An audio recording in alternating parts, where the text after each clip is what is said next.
கல்வாரி சிலுவையை நோக்கும் போது அங்கே 3 நபர்களை நாம் பார்க்கிறோம். நடுவில் 1, 2 கள்ளர்கள் 2 பக்கமும். நடுவில் தொங்குவது ஆண்டவராகிய இயேசு கிறிஸ்து. அவர் ஒரே பலியாக மனுக்குலம் முழுவதற்குமாக மரித்தார். அப்படியானால் இந்த 2 கள்ளர்களும் மனிதர்கள் 2 சாராராக பிரிக்கப்படுகிறார்கள். இயேசு கிறிஸ்துவை ஏற்றுக்கொண்டவர்கள் ஒரு சாரார், அதாவது ஒரு வெளிப்பாட்டுடன் கேட்கிறார், லார்ட் ஆண்டவரே உம்முடைய ராஜ்யத்தில் வரும்போது என்னை நினைத்தருளும் என்கிறார். அந்த க்ஷணமே அவனுக்கு பதில் கிடைக்கிறது. மற்ற கள்ளனோ மற்றவர்களோடு சேர்ந்து இயேசுவை நிந்திக்கிறான், ஏதாவது விடுதலை கிடைக்கும் மக்களிடமிருந்து. அப்படி ஒரு சாரார்.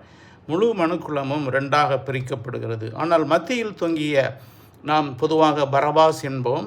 ஆனால் அவர் பரபாஸ் அல்ல, பார் அப்பாஸ். பார் என்றால் சன், மகன் என்று அர்த்தம். அப்பாஸ் என்றால் ஃபாதர், பிதா என்று அர்த்தம். பிதாவின் சுதன் என்று அர்த்தம். ஆனபடியினால் தான் யூதர்கள் பார் அப்பாஸை ஏற்றுக்கொண்டு கிறிஸ்துவை மறுதலித்தார்கள். யூதர்கள் தங்களுக்கு அரசியல் விடுதலை, political freedom from Roman government they wanted.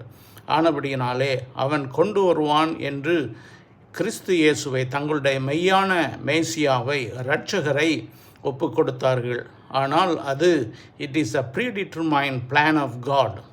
அதாவது ஆண்டவராய் இயேசு கிறிஸ்துவை பிதாவின் முன் தீர்மானத்தின்படி பலியாக ஒப்பு கொடுத்தார் பிதா. ஆனால் யூதர்கள் கைவிட்டார்கள். புறஜாதிகள் அவர்கள் இயேசுவை கல்வாரி சிலுவையில் அறைந்தார்கள். அது மனுக்குலத்தை 2ஆக பிரித்தது. கிறிஸ்துவில் ஒரு சாராரும் இன்னொன்று கிறிஸ்து அல்லாத சாரார்களும், கிறிஸ்துவை மறுதலித்தவர்களும். ஏனென்றால் கிறிஸ்துவில் மனுக்குலத்தின் முழு ஆக்கினை தீர்ப்பும் நீக்கப்பட்டிருக்கிறது. அவரே ஒரே பலி. பிதா தன்னுடைய குமாரனை நொறுக்க சித்தமாகி அவர் கொடுத்தார். அவர் ஏலி ஏலி லாமா சபக்தானி, என் தேவனே என் தேவனே ஏன் என்னை கைவிட்டீர் என்று கதறின பொழுது ஆண்டவராய் இயேசு கிறிஸ்து மனுக்குலத்தின் பாவத்தை அவரில் சுமத்தினார். அவர் 100% மனிதனாக மரித்தார். அவர் தேவனாக மரிக்கவில்லை, மனுஷகுமாரனாக அவர் மரித்தார். மனுவை 2ஆக பிரித்தார். கிறிஸ்துவில் ஒரு சாரார், மறுசாரார் கிறிஸ்து இல்லாதவர்கள். கிறிஸ்துவில் உள்ளவர்கள் பரலோகத்தை நோக்கி செல்கிறார்கள்.